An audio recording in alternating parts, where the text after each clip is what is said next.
Imagine this. There's 20 seconds left in the game. You just fought your heart out for 3 straight hours. And now, it all comes down to this 4th down play.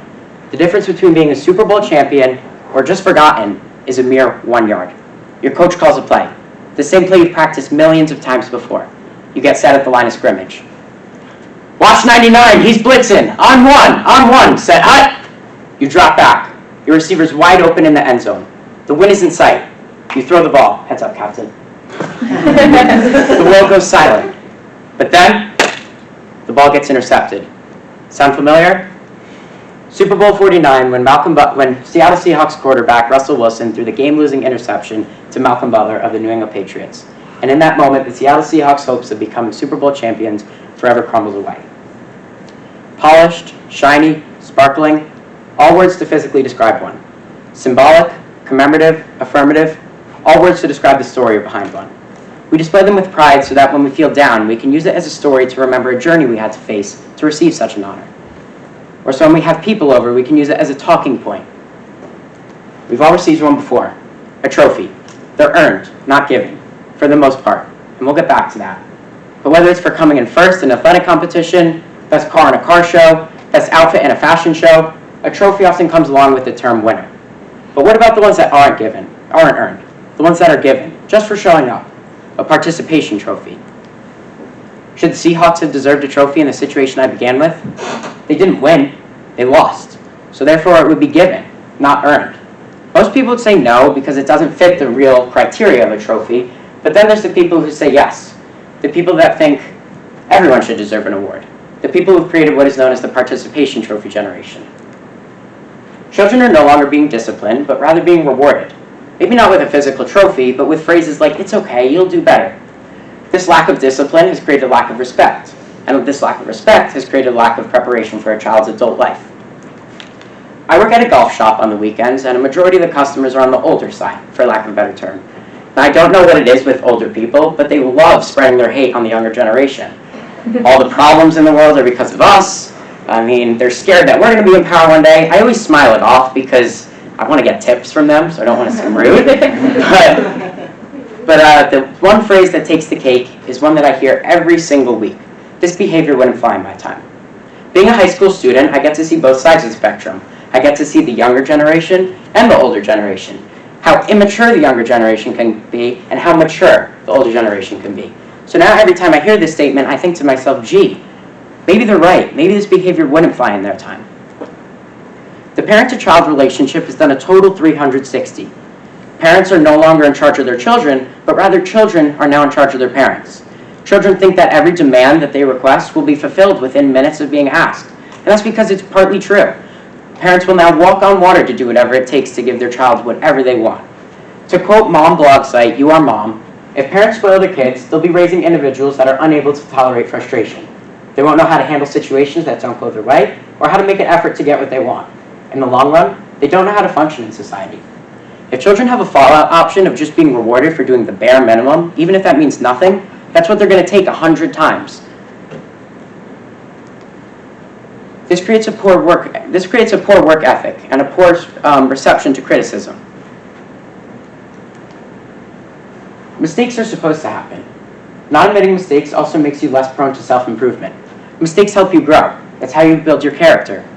If you play in a football game and you throw 5 interceptions, fumble the ball 10 times, miss 20 tackles, that's a poor performance, but you still get a trophy for it, you're going to think that that poor performance meant nothing. So when your coach comes up to you, or your parents come up to you, or your peers come up to you, and they say, that wasn't your best performance, you're not going to care, because you got a trophy just for showing up and doing the bare minimum. You're not going to practice more. Like I said before, you're not going to have self-improvement, you're not going to have a work ethic, and overall, you're not going to be able to improve. This behavior is seen in a child's adult life. Relationships are a great example of this. Relationships should be two-sided. Two halves create one whole. But not acknowledging you are wrong can lead to psychological issues and ruin relationships. There's a lot of controversy over this debate. Having an emotional blanket for the first 18 years of your life only makes you think that it's going to stay forever. And that's just not true. Going from one place where you get rewarded for doing every little thing to then a place where you work above and beyond to do something you don't even get recognized for that you weren't asked to do can be detrimental to a kid's future happiness. I have a lot of family who fits this participation trophy generation criteria, and without naming names, there is a common theme between all of them. They all are conceited and they all think they're perfect. And that's because they're raised as perfect. Their parents think they're perfect. Parents are no longer disciplining children, no longer ridiculing children, and no longer punishing children like they should be. Instead, they're using those same phrases like I said before, it's okay, you'll do better. But those phrases like you're a winner or you're a natural can actually be toxic to how kids deal with losing. Children now have a poor work ethic because they don't have to work towards getting a goal because, like said many times in this presentation, they're being rewarded for doing the bare minimum. And if that gives them an award, the bare minimum, they're only going to keep doing that. To quote psychologists Jordan Roos and Brad Strand, a consequence of participation trophies is that they can lead to laziness and dependency. Children who are used to receiving participation trophies can lack independence and need help from others to succeed. They're unable to solve problems on their own and struggle to have success through difficult tasks. Giving participation trophies to children for every little thing that they do will only make them not be able to solve problems and not have a good work ethic. They're not able to solve problems because they have no problems to solve if they're doing the bare minimum. Their parents are solving every problem for them. They also won't have a good work ethic because they don't have to work any harder to get to a goal if they're being rewarded for the bare minimum. Children instead need to be exposed to the real world at a younger age, because then maybe it won't be so cruel by the time they get to 18. Imagine sending your child off to college after the first 18 years of babying them, and only to have them call you 24/7 because the dining hall didn't have the chicken nuggets that they like, or they held the door open for someone and they didn't say thank you, or someone looked at them the wrong way. It's only going to be bad for their future because they won't know how to deal with these problems. Instead, if they want something, show them how to earn it. There's all these negatives to giving children participation trophies, but what about the positives to making them work for something they actually deserve? If children have to work for something they deserve, they're going to start setting goals, SMART goals. Specific, measurable, achievable, relevant, and time-based. This is a healthy habit for children. They're going to start to become motivated. They're going to start achieving these start learning this work ethic and start learning and start learning how to solve their problems. They're going to have to work towards what they have to do. If they have to run faster, jump higher, lift heavier, that's what they're going to do. They're going to solve any problems along the way with that full force, and they're going to keep going until they achieve this goal. Unlike the kids that are rewarded for doing every little thing.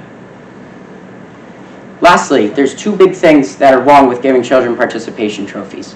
One, if you give a child a participation trophy for a poor performance, they're only going to think that that was a good performance, and they're going to stick with doing that one thing. Causing that is the second negative of why giving participation trophies is bad. If they stick with that one thing, they're instead not going to find any other thing that they might excel in. They're going to think that everyone is good at, they're going to think that they're good at one thing and not be able to unlock their full potential. People are going to think that everyone's the same in that one category and no one can actually succeed and be better than everyone else. So next time you're debating saying no to giving in to someone or giving them a reward for doing nothing, learning to say no, remember that learning to say no is much more beneficial than giving them everything they want. Your kids will thank you in the future and you'll see how positive it was not to spoil them. This is a quote by you, our mom.